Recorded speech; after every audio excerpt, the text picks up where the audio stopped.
انتصار كبير حققه المنتخب المغربي لأقل من 20 سنة بعد تفوقه على نظيره الإسباني بنتيجة 2-0 في الجولة الأولى من كأس العالم للشباب الذي جمعهما مساء اليوم.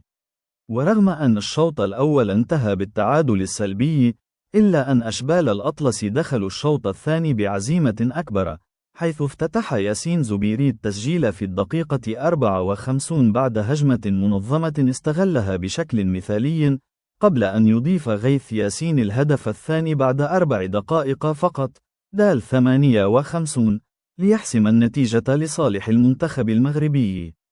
المباراة أظهرت قوة وانضباط العناصر الوطنية من الناحية التكتيكية والبدنية، إضافة إلى شخصية قوية فوق أرضية الملعب أمام منافس يعتبر من بين أفضل المدارس الكروية في العالم. هذا الفوز يمنح المنتخب المغربي دفعة كبيرة في مساره في كأس العالم، ويؤكد مرة أخرى على جودة جيل جديد من اللاعبين الواعدين.